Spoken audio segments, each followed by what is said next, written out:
Kembali di Sapa Indonesia Akhir Pekan, saudara, kita sudah bersama dengan sejumlah seniman. Kalau di samping saya ini ada Mas Ubaidillah ya. Iya. Mas Ubay ini seniman kaligrafi Arab gitu ya. Iya. Khusus ya? Khusus kaligrafi Arab dan Di Arab itu tulisan Huruf-nya ya. huruf hijaya ya. Huruf hijaya. Huruf. Apa itu Mas? Huruf itu sebenarnya penulisan kaligrafi Arab tertua yang berasal dari Kufah, Irak, makanya disebutnya khat kufi. Gitu. Wah, saya juga baru tahu nih. Nah, kalau di samping Valen? Ini ada Mas Heri. Mas Heri ini ternyata bersama tim sama Mas Ubay ini yang ngurusin soal pembingkaiannya ya Mas ya. Ternyata pembingkaiannya tuh ada khususnya Irian. Jadi kita lihat dulu nih di sini karya-karyanya nih, aduh, cantik banget ya. Cantik banget. Kalau yang itu saya awalnya nggak ngelihat bahwa itu adalah huruf hijaya loh Mas. Karena bentuknya lucu ya. Bentuknya lucu. Kotak-kotak kayak barcode. Barcode. Iya, kayak barcode ya. Nah ini apa Mas bedanya yang ini kaligrafi Arab yang ini dengan yang biasa kita lihat deh? Yang sering kita lihat sebenarnya kan kaligrafi sulut ya, yang banyak seperti dilihat banyak orang lah. Dan sebenarnya paling tertua adalah kaligrafi kufi. Cuman emang sulit dikenali, sulit dikenali karena penulisannya yang agak sulit. Apa sih kotak-kotak seperti itu gitu loh. Dan belum ada kaidah penyusunannya sejak bertahun-tahun yang lalu gitu kan. Mulai di tahun 2010 teman-teman yang memiliki kaidah penulisan menyusun penulisan kaligrafi kufi dan menjadi square tersebut dan seperti barcode gitu loh Mbak. Oke. Jenis-jenis kaligrafi berarti ada apa Mas macamnya? Ini kan kaligrafi kufi ya, yang kotak-kotak gini. Kalau yang itu tadi kaligrafi sulut gitu. Sulut. Iya, ada yang khat diwani juga. Apa tuh? yang kayak gimana tuh? Hampir sama cuman agak gimana jelasinnya ya. Ada contohnya juga sih nanti. Ada mungkin penulisannya seperti Arab-Arab hijaya seperti umumnya aja gitu loh. Seperti itu sih. Khat nas juga hampir mirip, yang sangat-sangat berbeda lah khat kufi aja sih, yang dia sangat ini apa sih gitu loh. Oh, jadi kalau dilihat semuanya ini Mas, itu penjelasannya ayatnya itu ada di bawah situ ya? Iya, itu ada di bawahnya itu. Luar biasa ya, bisa kayak gitu ya. Iya. Itu semua tangan, maksudnya secara manual atau seperti apa? Awalnya Bikin kita belajar dulu untuk mengenal huruf hijaya dulu kan. Ketika sudah mengenal, kita baru bisa menulis. Pertama belajarnya menulis nama dulu. Kemudian ketika kita sudah memiliki kemampuan, barulah kita diperbolehkan untuk menuliskan kaidah surat-surat Al-Qur'an. Dan di depan ini adalah surat kaligrafi surat ayat kursi Al-Baqarah. Oh, ayat kursi ini? Ya. Oh, oke. Square seperti ini. Banyak juga orang yang nggak, ini apa sih kaligrafi apa? Aliran apa gitu kan. Dan karena didorong banyaknya peminat masyarakat dengan dekorasi, dengan rumah yang minimalis, dan kebutuhan dengan gaya-gaya yang macam-macam, kaligrafi kufi menjadi sebuah jawaban dekorasi mereka gitu.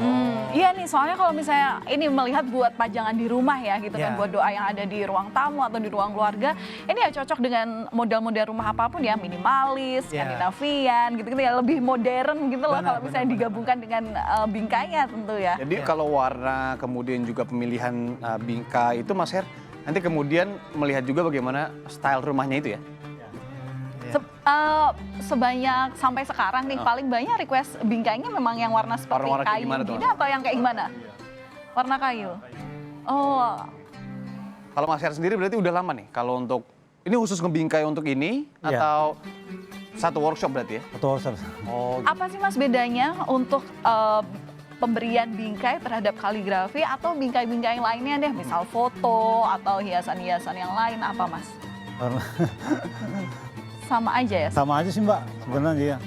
Sama aja. Mungkin lebih ke pemilihan kayak dekorasi rumahnya, misalkan rumahnya dia tentang Skandinavia, dia maunya Scandinavian style gitu kayu-kayu, bentuknya kan kayu-kayu, pinus gitu kan. Sedangkan mau yang rumahnya yang lebih klasik, maunya yang lebih frame-nya yang lebih gold, mengkilat. Itu sih sebenarnya. Dan itu Mas Heri bisa ngatur itu ya? Iya, Mas Heri yang atur lebih aja. Karena sebelum mereka membeli, itu ada sesi konsultasi dulu. Bagaimana rumahnya, bagaimana rumahnya nanti gitu. Oh, Mas Ubay juga akan ngelihat rumahnya nggak? Enggak, jadi mereka kirim foto ke admin, nanti mereka akan konsultasi rumahnya seperti apa, dekorasi seperti apa. Ini udah masuk juga ke ini ya, Valen, istilahnya. Ini bisa menghasilkan juga kan begitu kan. Tapi kalau track back balik sebelumnya, kenal kaligrafi itu awalnya gimana Mas Ubay? Oh, kalau kenal kaligrafi sebenarnya kan dari kita belajar SD segala macam sudah dikenalkan. Cuman kan baru idenya itu muncul tahun sekitar 2012 dan 2013 lah sekitar itu. Dikenalkan, saya sering lihat masjid yang dibuat oleh Pak Ridwan Kamil yang berbentuk nih, kok kaligrafi bentuknya kotak-kotak. Gua buat penasaran. Sedangkan ini belajarnya di mana? Lucu. Oh, yang bikin bukan Mas Ubay berarti? Bukan. Itu baru belajar. Baru belajar itu ketika itu ternyata baru ada di Malaysia. Penyusunannya 2010 mereka membuat sebuah komunitas forum untuk bagaimana kaidah penyusunan ini dibuat dan bisa disebarkan ke yang lain gitu. Jadi baru 2012 belajar, 2013 baru bisa nulis dan berani, 2014 baru kita memasarkan dan mengedukasi masyarakat Indonesia. Ini ada loh kaligrafi kufi gitu. Kufi Khat ya? kufi ya. Oke. Sulit nggak sih Mas untuk bikin ini? Ini kalau dilihat secara desainnya ini di awalnya langsung dipakai ini kan kelihatannya pakai komputer ya? Iya, digital. Digital, secara digital.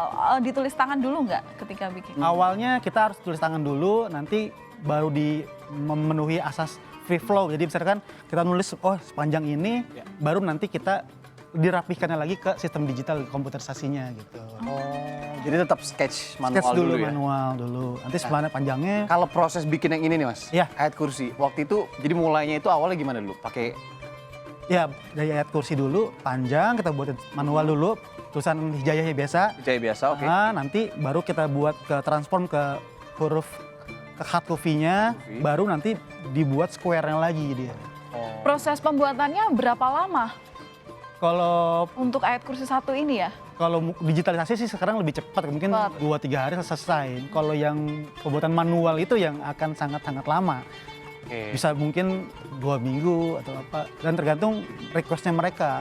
Pembuatan dengan apa, bahan seperti apa. Kalau yang ini Mas, ini langsung, ini juga di print ya? Oh, ini sebenarnya di print ya? semua, Juga kita di digital cetak. Tapi ini nggak ada yang diubah ya? Maksudnya Dia nggak ada sketch yang manual pun sketch begini ya? manual. Iya, jadi pun kalau misalkan pengrajin khat yang sulut itu pun langsung tulis tangan bisa dia.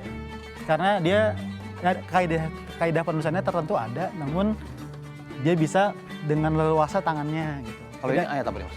Ini Al-Ikhlas.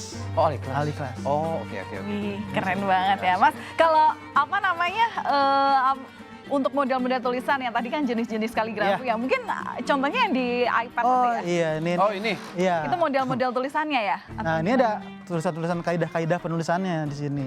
Oh, jadi harus dibuat manualnya itu Iya. mengikuti yang ini? Kaidah tertentunya iya. Wah, Jadi huruf hijaiyah itu seperti apa, nanti huruf hijaiyah itu ada di depan sendiri atau dia ada berada di tengah kalimat atau di akhir.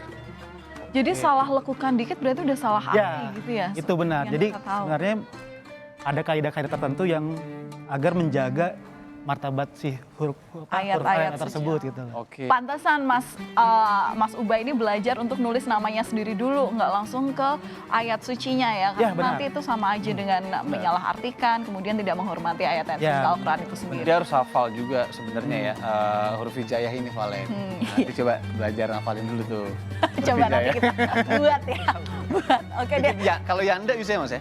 Apa? Yanda. Bisa. Dari Pasti bisa. Valen Kalau gimana? Valen bisa nggak? Valen, Fa-nya ya? fa-nya dari fa, Bukan V berarti kan? iya. Valen. Ah, Nanti kita sama coba sih ya. kayak aksara Jawa itu Ya. juga nggak ada V-nya ya, adanya cuma Fa, tapi memang simbol-simbolnya beda. Nanti kita akan challenge deh Iriana sama Valen untuk belajar nulis ini ya. Tulis langsung. Iya, iya. Nulis tulisan indah. Ya tetap bersama kami masih akan kembali usai jeda. Jangan kemana-mana.